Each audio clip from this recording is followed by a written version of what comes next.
श्रीर्णमोचन महागणपतिस्तोत्र विनियोगः। ओम अस्य श्रीर्णमोचन महागणपतिस्तोत्रस्य शुक्राचार्य ऋषिः अनुष्टुप् छन्दः। श्रीर्णमोचक महागणपतिर्देवता। मम ऋणमोचन महागणपति प्रसाद सिद्ध्यर्थे जपे विनियोगः। रक्तांगम रक्तवस्त्रं सितकुसुमगणैः पूजितम रक्तगन्धैः क्षीराब्धवरत्नपीठे सुरतरुविमले रत्नसिंहासनस्थ दोर्भिः पाशाङ्कुशेष्टाभयधरमतुलं चन्द्रमौलिं त्रिनेत्रं ध्यायेत् शान्त्यरतमीशं गणपतिममलं श्रीसमेतं प्रसन्नं। स्मरामि देवदेवेशं वक्रतुण्डं महाबलं षडक्षरं कृपासिन्धुं नमामि ऋणमुक्तये। एकाक्षरमेकदन्तम् एकं ब्रह्म सनातनम् एकमेवाद्वितीयं च नमामि ऋणमुक्तये। महागणपतिं देवं महासत्त्वं महाबलं महाविघ्नहरं शम्भो नमामि ऋणमुक्तये। कृष्णाम्बरं कृष्णवर्णं कृष्णगन्धानुलेपनं कृष्णसर्वोपवीतं च नमामि ऋणमुक्तये। रक्ताम्बरं रक्तवर्णं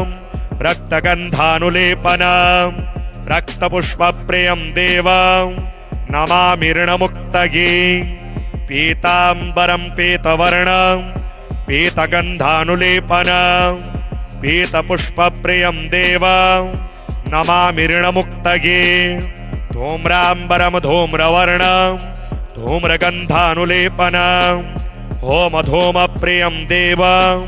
नमामि ऋणमुक्तये। भालनेत्रं भालचन्द्रं पाशाङ्कुशधरं विभुं चामरालङ्कृतं देवं नमामि ऋणमुक्तये। इदं तृणहरमस्तोत्रं सन्ध्यायां यः पठेन्नरः षण्मासाभ्यन्तरेणेव ऋणमुक्तो भविष्यति। श्रीधूमावती स्तोत्र। विवर्णा चञ्चला दुष्टा दीर्घा च मलिनाम्बरा विमुक्तकुन्तला रूक्ष्या विधवा विरलद्विजा काकध्वजरथारूढा विलम्बितपयोधरा शूर्पहस्तातिरोक्षाक्ष्या धूतहस्तावरान्विता प्रवृद्धघोणा तु भृशं कुटिला कुटिलेक्षणा शुतपिपासार्दिता ध्येया भयदा कालहास्पदा अत्युच्चा मलिनाम्बराखिलजनोद्वेगावहा दुर्मदा रूक्ष्यात्सित्रितया विशालदशना सूर्योदरी चञ्चला प्रश्वेदाम्बुचिता शुदाकुलतनुः कृष्णातिरोक्षप्रभा ध्येया मुक्तकचा सदा प्रियकलिर्धूमावती मन्त्रिणा। रक्ताङ्गम रक्तवस्त्रं सितकुसुमगणैः पूजितं रक्तगन्धैः क्षीराब्धवरत्नपीठे सुरतरुविमले रत्नसिंहासनस्थ दोर्भिः पाशाङ्कुशेष्टाभयधरमतुलं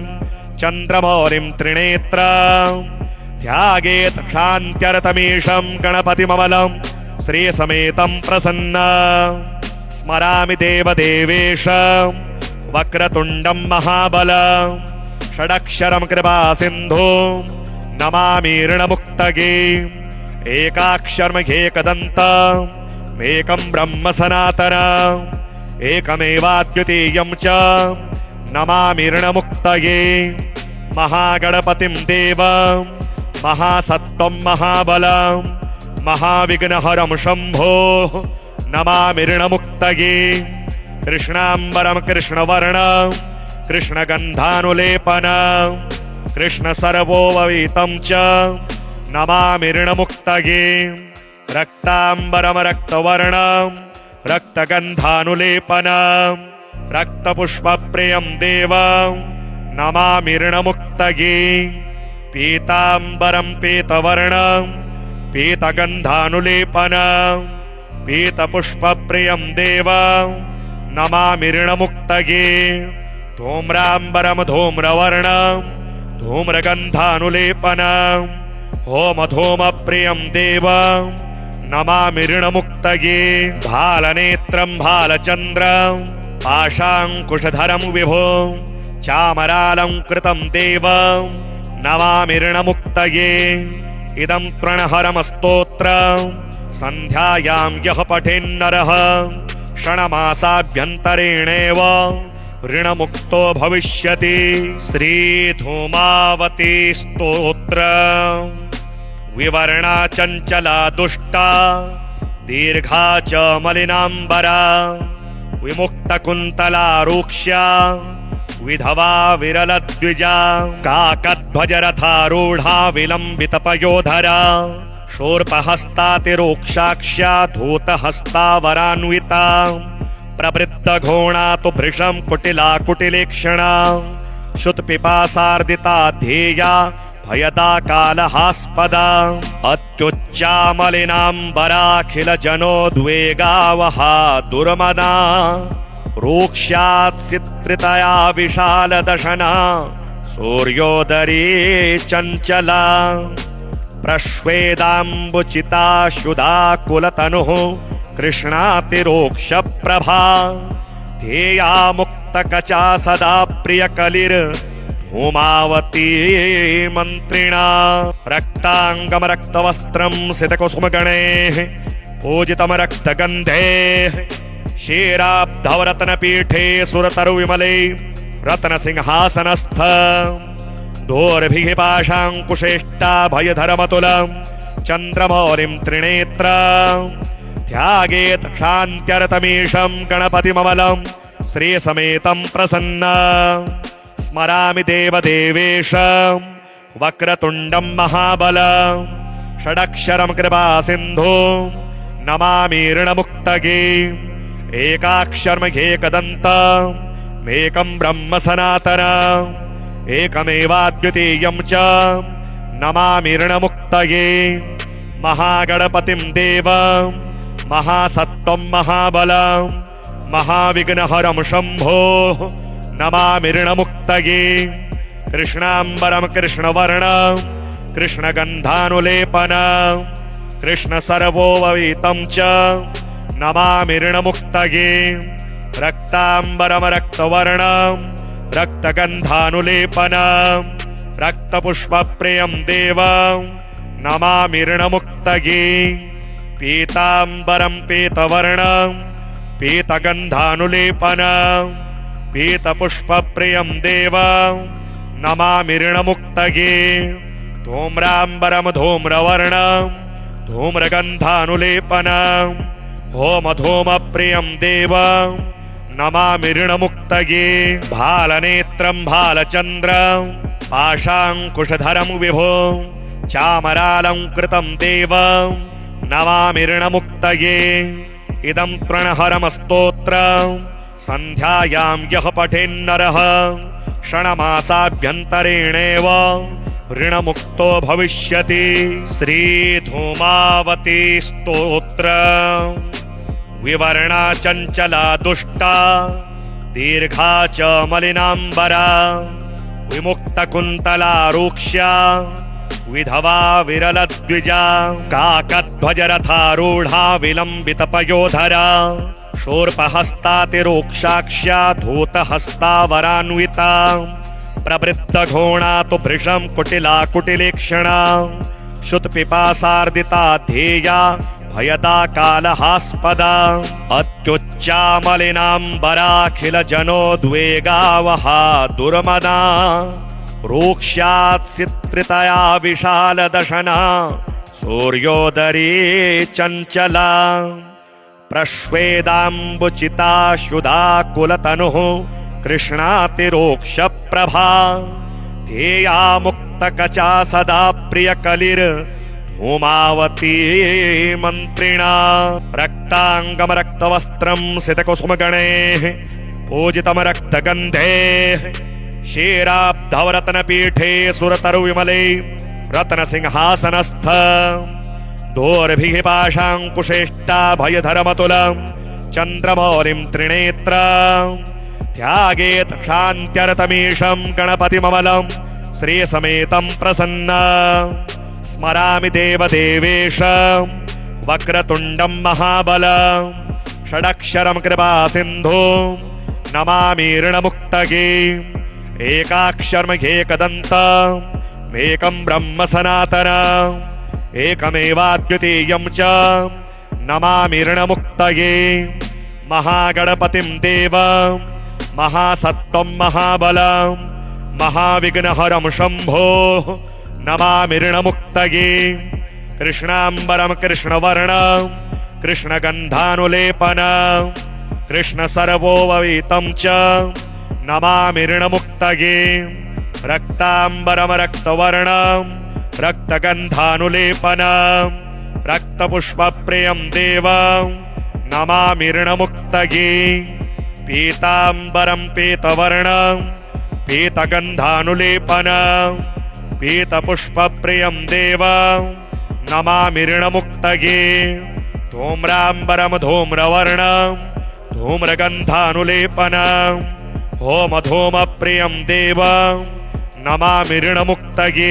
भालनेत्रं भालचन्द्रं पाशाङ्कुशधरं विभो चामरालङ्कृतं देवं नमामि ऋणमुक्तये इदं तृणहरमस्तोत्रं सन्ध्यायां यः पठेन्नरः षण्मासाभ्यन्तरेणेव ऋणमुक्तो भविष्यति श्रीधूमावती स्तोत्रम् विवर्णा चञ्चला दुष्टा दीर्घा च मलिनाम्बरा विमुक्तकुन्तला रूक्ष्या विधवा विरलद्विजा काकध्वजरथारूढा विलम्बितपयोधरा शूर्पहस्तातिरोक्षाक्ष्या धूतहस्तावरान्विता प्रवृद्धघोणा तु भृशं कुटिला कुटिलेक्षणा शुतपिपासार्दिता ध्येया भयदा कालहास्पदा अत्युच्चा मलिनाम्बराखिलजनोद्वेगावहा दुर्मदा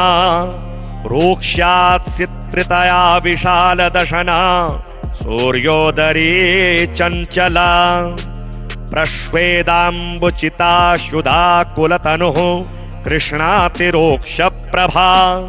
ध्येया मुक्तकचा सदा प्रियकलिर्धूमावती मन्त्रिणा रक्ताङ्गं रक्तवस्त्रं सितकुसुमगणैः पूजितं रक्तगन्धैः क्षीराब्धवरत्नपीठे सुरतरुविमले रत्नसिंहासनस्थ दोर्भिः पाशाङ्कुशेष्टाभयधरमतुलं चन्द्रमौलिं त्रिनेत्रं ध्यायेत् शान्त्यर्थमीशं गणपतिममलं श्रीसमेतं प्रसन्न स्मरामि देवदेवेश वक्रतुण्डं महाबलं षडक्षरं कृपासिन्धु नमामि ऋणमुक्तये एकाक्षरमेकदन्तम् एकं ब्रह्म सनातनम् एकमेवाद्वितीयं च नमामि ऋणमुक्तये महागणपतिं देवं महासत्त्वं महाबलं महाविघ्नहरं शम्भो नमामि ऋणमुक्तये कृष्णाम्बरं कृष्णवर्णं कृष्णगन्धानुलेपनं कृष्णसर्वोपवीतं च नमामि ऋणमुक्तये रक्ताम्बरं रक्तवर्णं रक्तगन्धानुलेपनं रक्तपुष्पप्रियं देवं नमामि ऋणमुक्तये पीताम्बरं पीतवर्णं पीतगन्धानुलेपनं पीतपुष्पप्रियं देवं नमामि ऋणमुक्तये धूम्राम्बरं धूम्रवर्णं धूम्रगन्धानुलेपनं होमधूमप्रियं देवं नमामि ऋणमुक्तये भालनेत्रं भालचन्द्रं पाशाङ्कुशधरं विभो चामरालङ्कृतं देवं नमामि ऋणमुक्तये इदं तृणहरमस्तोत्रं सन्ध्यायां यः पठेन्नरः षण्मासाभ्यन्तरेणेव ऋणमुक्तो भविष्यति श्रीधूमावती स्तोत्रम् विवर्णा चञ्चला दुष्टा दीर्घा च मलिनाम्बरा विमुक्तकुन्तला रूक्ष्या विधवा विरलद्विजा काकध्वजरथारूढा विलम्बितपयोधरा शूर्पहस्तातिरोक्षाक्ष्या धूतहस्तावरान्विता प्रवृद्धघोणा तु भृशं कुटिला कुटिलेक्षणा श्रुतपिपासार्दिता ध्येया भयदा कालहास्पदा अत्युच्चामलिनाम्बराखिल जनोद्वेगावहा दुर्मदा रूक्ष्यात्सित्रितया विशालदशना सूर्योदरी चञ्चला प्रश्वेदाम्बुचिता शुदा कुलतनुः कृष्णातिरोक्षप्रभा ध्येया मुक्तकचा सदा प्रियकलिर्धूमावती मन्त्रिणा रक्ताङ्गमरक्तवस्त्रं सितकुसुमगणैः पूजितं रक्तगन्धैः क्षीराब्धवरत्नपीठे सुरतरुविमले रत्नसिंहासनस्थ दोर्भिः पाशाङ्कुशेष्टाभयधरमतुलं चन्द्रमौलिं त्रिनेत्रं ध्यायेत् शान्त्यर्थमीशं गणपतिममलं श्रीसमेतं प्रसन्ना स्मरामि देवदेवेशं वक्रतुण्डं महाबलं षडक्षरं कृपासिन्धुं नमामि ऋणमुक्तये एकाक्षरमेकदन्तम् एकं ब्रह्म सनातनम् एकमेवाद्वितीयं च नमामि ऋणमुक्तये महागणपतिं देवं महासत्त्वं महाबलं महाविघ्नहरं शम्भो नमामि ऋणमुक्तये कृष्णाम्बरं कृष्णवर्णं कृष्णगन्धानुलेपनं कृष्णसर्वोपवीतं च नमामि ऋणमुक्तये रक्ताम्बरं रक्तवर्णं रक्तगन्धानुलेपनं रक्तपुष्पप्रियं देवं नमामि ऋणमुक्तये पीताम्बरं पीतवर्णं पीतगन्धानुलेपनं पीतपुष्पप्रियं देवं नमामि ऋणमुक्तये धूम्राम्बरं धूम्रवर्णं धूम्रगन्धानुलेपनं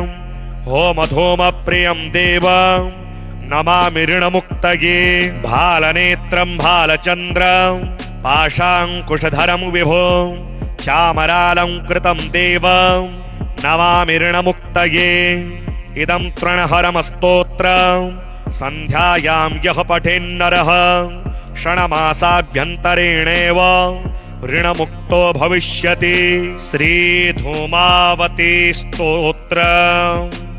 विवर्णा चञ्चला दुष्टा दीर्घा च मलिनाम्बरा विमुक्तकुन्तला रूक्ष्या विधवा विरलद्विजा काकध्वजरथारूढा विलम्बितपयोधरा शूर्पहस्तातिरोक्षाक्ष्या धूतहस्तावरान्विता प्रवृद्धघोणा तु भृशं कुटिला कुटिलेक्षणा श्रुतपिपासार्दिता ध्येया भयदा कालहास्पदा अत्युच्चामलिनाम्बराखिल जनोद्वेगावहा दुर्मदा रूक्ष्यात्सित्रितया विशालदशना सूर्योदरी चञ्चला प्रश्वेदाम्बुचिता शुदा कुलतनुः कृष्णातिरोक्षप्रभा ध्येया मुक्तकचा सदा प्रियकलिर्धूमावती मन्त्रिणा रक्ताङ्गमरक्तवस्त्रं सितकुसुमगणैः पूजितं रक्तगन्धैः क्षीराब्धवरत्नपीठे सुरतरुविमले रत्नसिंहासनस्थ दोर्भिः पाशाङ्कुशेष्टाभयधरमतुलं चन्द्रमौलिं त्रिनेत्रं ध्यायेत् शान्त्यर्थमीशं गणपतिममलं श्रीसमेतं प्रसन्ना स्मरामि देवदेवेशं वक्रतुण्डं महाबलं षडक्षरं कृपासिन्धुं नमामि ऋणमुक्तये एकाक्षरमेकदन्तम् एकं ब्रह्म सनातनम् एकमेवाद्वितीयं च नमामि ऋणमुक्तये महागणपतिं देवं महासत्त्वं महाबलं महाविघ्नहरं शम्भो नमामि ऋणमुक्तये कृष्णाम्बरं कृष्णवर्णं कृष्णगन्धानुलेपनं कृष्णसर्वोपवीतं च नमामि ऋणमुक्तये रक्ताम्बरम रक्तवर्णं रक्तगन्धानुलेपनं रक्तपुष्पप्रियं देवं नमामि ऋणमुक्तये पीताम्बरं पीतवर्णं पीतगन्धानुलेपनं पीतपुष्पप्रियं देवं नमामि ऋणमुक्तये धूम्राम्बरं धूम्रवर्णं धूम्रगन्धानुलेपनं होमधूमप्रियं देवं नमामि ऋणमुक्तये भालनेत्रं भालचन्द्रं पाशाङ्कुशधरं विभुं चामरालङ्कृतं देवं नमामि ऋणमुक्तये इदं तृणहरमस्तोत्रं सन्ध्यायां यः पठेन्नरः षण्मासाभ्यन्तरेणेव ऋणमुक्तो भविष्यति। श्रीधूमावती स्तोत्रम् विवर्णा चञ्चला दुष्टा दीर्घा च मलिनाम्बरा विमुक्तकुन्तला रूक्ष्या विधवा विरलद्विजा काकध्वजरथारूढा विलम्बितपयोधरा शूर्पहस्तातिरोक्षाक्ष्या धूतहस्तावरान्विता प्रवृद्धघोणा तु भृशं कुटिला कुटिलेक्षणा शुत्पिपासार्दिता ध्येया भयदा कालहास्पदा अत्युच्चा मलिनाम्बराखिलजनोद्वेगावहा दुर्मदा रूक्ष्यात्सित्रितया विशालदशना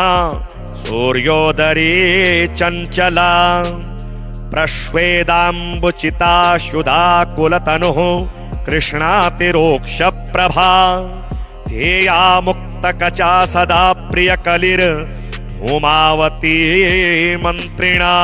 रक्ताङ्गं रक्तवस्त्रं सितकुसुमगणैः पूजितं रक्तगन्धैः क्षीराब्धवरत्नपीठे सुरतरुविमले रत्नसिंहासनस्थ दोर्भिः पाशाङ्कुशेष्टाभयधरमतुलं चन्द्रमौलिं त्रिनेत्रं ध्यायेत् शान्त्यरतमीशं गणपतिममलं श्रीसमेतं प्रसन्न स्मरामि देवदेवेशं वक्रतुण्डं महाबलं षडक्षरं कृपासिन्धुं नमामि ऋणमुक्तये एकाक्षरमेकदन्तम् एकं ब्रह्म सनातनम् एकमेवाद्वितीयं च नमामि ऋणमुक्तये महागणपतिं देवं महासत्त्वं महाबलं महाविघ्नहरं शम्भोः नमामि ऋणमुक्तये कृष्णाम्बरं कृष्णवर्णं कृष्णगन्धानुलेपनं कृष्णसर्वोपवीतं च नमामि ऋणमुक्तये रक्ताम्बरं रक्तवर्णं रक्तगन्धानुलेपनं रक्तपुष्पप्रियं देवं नमामि ऋणमुक्तये पीताम्बरं पीतवर्णं पीतगन्धानुलेपनं पीतपुष्पप्रियं देवं नमामि ऋणमुक्तये धूम्राम्बरं धूम्रवर्णं धूम्रगन्धानुलेपनं होमधूमप्रियं देवं नमामि ऋणमुक्तये भालनेत्रं भालचन्द्रं पाशाङ्कुशधरं विभुं चामरालङ्कृतं देवं नमामि ऋणमुक्तये इदं तृणहरमस्तोत्रं सन्ध्यायां यः पठेन्नरः षण्मासाभ्यन्तरेणेव ऋणमुक्तो भविष्यति। श्रीधूमावती स्तोत्रम् विवर्णा चञ्चला दुष्टा दीर्घा च मलिनाम्बरा विमुक्तकुन्तला रूक्ष्या विधवा विरलद्विजा काकध्वजरथारूढा विलम्बितपयोधरा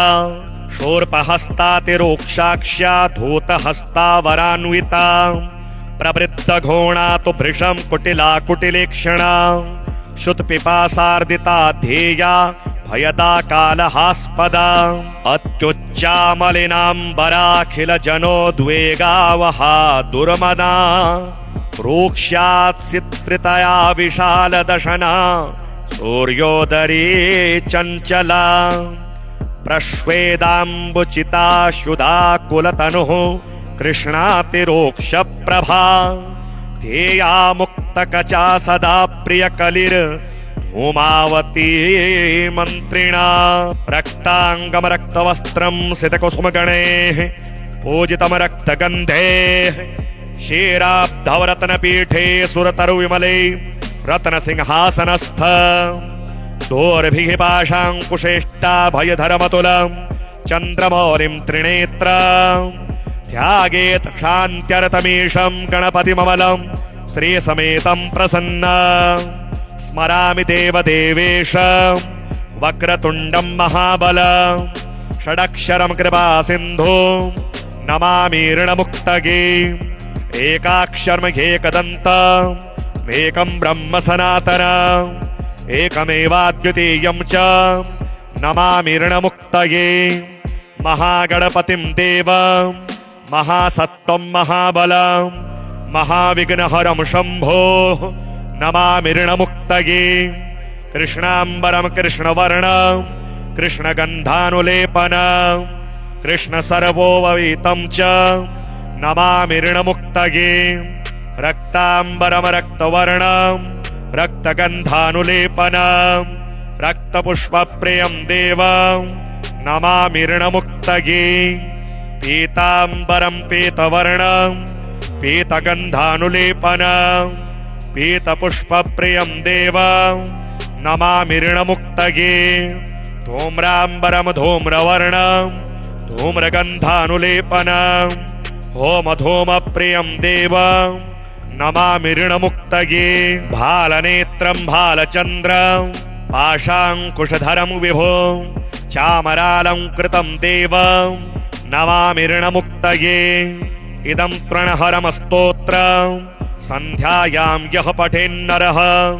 षण्मासाभ्यन्तरेणेव ऋणमुक्तो भविष्यति श्रीधूमावती स्तोत्रम् विवर्णा चञ्चला दुष्टा दीर्घा च मलिनाम्बरा विमुक्तकुन्तला रूक्ष्या विधवा विरलद्विजा काकध्वजरथारूढा विलम्बितपयोधरा शूर्पहस्तातिरोक्षाक्ष्या धूतहस्तावरान्विता प्रवृद्धघोणा तु भृशं कुटिला कुटिलेक्षणा शुत्पिपासार्दिता ध्येया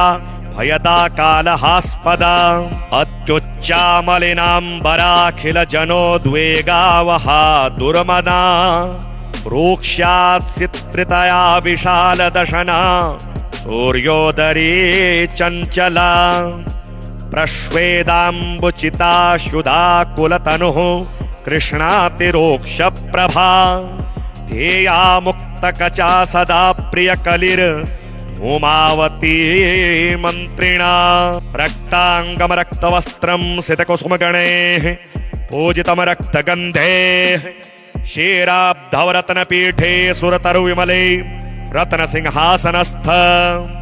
दोर्भिः पाशाङ्कुशेष्टाभयधरमतुलं चन्द्रमौलिं त्रिनेत्रं ध्यायेत् शान्त्यरतमीशं गणपतिममलं श्रीसमेतं प्रसन्नं स्मरामि देवदेवेशं वक्रतुण्डं महाबलं षडक्षरं कृपासिन्धुं नमामि ऋणमुक्तये एकाक्षरमेकदन्तम् एकं ब्रह्म सनातनम् एकमेवाद्वितीयं च नमामि ऋणमुक्तये महागणपतिं देवं महासत्त्वं महाबलं महाविघ्नहरं शम्भो नमामि ऋणमुक्तये कृष्णाम्बरं कृष्णवर्णं कृष्णगन्धानुलेपनं कृष्णसर्वोपवीतं च नमामि ऋणमुक्तये रक्ताम्बरं रक्तवर्णं रक्तगन्धानुलेपनं रक्तपुष्पप्रियं देवं नमामि ऋणमुक्तये पीताम्बरं पीतवर्णं पीतगन्धानुलेपनं पीतपुष्पप्रियं देवं नमामि ऋणमुक्तये धूम्राम्बरं धूम्रवर्णं धूम्रगन्धानुलेपनं होमधूमप्रियं देवं नमामि ऋणमुक्तये भालनेत्रं भालचन्द्रं पाशाङ्कुशधरं विभुं चामरालङ्कृतं देवं नमामि ऋणमुक्तये इदं तृणहरमस्तोत्रम् सन्ध्यायां यः पठेन्नरः क्षणमासाभ्यन्तरेणेव ऋणमुक्तो भविष्यति। श्रीधूमावती स्तोत्र। विवर्णा चञ्चला दुष्टा दीर्घा च मलिनाम्बरा विमुक्तकुन्तला रूक्ष्या विधवा विरलद्विजा काकध्वजरथारूढा विलम्बितपयोधरा शूर्पहस्तातिरोक्षाक्ष्या धूतहस्तावरान्विता प्रवृद्धघोणा तु भृशं कुटिला कुटिलेक्षणा शुतपिपासार्दिता ध्येया भयदा कालहास्पदा अत्युच्चा मलिनाम्बराखिलजनोद्वेगावहा दुर्मदा रूक्ष्यात्सित्रितया विशालदशना सूर्योदरी चञ्चला प्रश्वेदाम्बुचिता शुदाकुलतनुः कृष्णातिरोक्षप्रभा ध्येया मुक्तकचा सदा प्रियकलिर्धूमावती मन्त्रिणा रक्ताङ्गमरक्तवस्त्रं सितकुसुमगणैः पूजितं रक्तगन्धैः क्षीराब्धवरत्नपीठे सुरतरुविमले रत्नसिंहासनस्थ दोर्भिः पाशाङ्कुशेष्टाभयधरमतुलं चन्द्रमौलिं त्रिनेत्रम् ध्यायेत् शान्त्यरतमीशं गणपतिममलं श्रीसमेतं प्रसन्न स्मरामि देवदेवेशं वक्रतुण्डं महाबलं षडक्षरं कृपासिन्धुं नमामि ऋणमुक्तये एकाक्षरमेकदन्तम् एकं ब्रह्म सनातनम् एकमेवाद्वितीयं च नमामि ऋणमुक्तये महागणपतिं देवं महासत्त्वं महाबलं महाविघ्नहरं शम्भो नमामि ऋणमुक्तये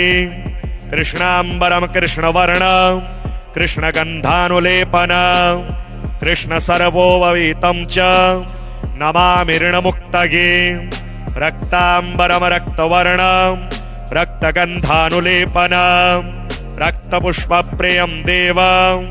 नमामि ऋणमुक्तये पीताम्बरं पीतवर्णं पीतगन्धानुलेपनं पीतपुष्पप्रियं देवं नमामि ऋणमुक्तये धूम्राम्बरं धूम्रवर्णं धूम्रगन्धानुलेपनं होमधूमप्रियं देवं नमामि ऋणमुक्तये भालनेत्रं भालचन्द्रं पाशाङ्कुशधरं विभुं चामरालङ्कृतं देवं नमामि ऋणमुक्तये इदं तृणहरमस्तोत्रम् सन्ध्यायां यः पठेन्नरः क्षणमासाभ्यन्तरेणेव ऋणमुक्तो भविष्यति। श्रीधूमावती स्तोत्र। विवर्णा चञ्चला दुष्टा दीर्घा च मलिनाम्बरा विमुक्तकुन्तला रूक्ष्या विधवा विरलद्विजा काकध्वजरथारूढा विलम्बितपयोधरा शूर्पहस्तातिरोक्षाक्ष्या धूतहस्तावरान्विता प्रवृद्धघोणा तु भृशं कुटिला कुटिलेक्षणा शुतपिपासार्दिता ध्येया भयदा कालहास्पदा अत्युच्चा मलिनाम्बराखिलजनोद्वेगावहा दुर्मदा रूक्ष्यात्सित्रितया विशालदशना सूर्योदरी चञ्चला प्रश्वेदाम्बुचिता शुदाकुलतनुः कृष्णातिरोक्षप्रभा ध्येया मुक्तकचा सदा प्रियकलिर्धूमावती मन्त्रिणा।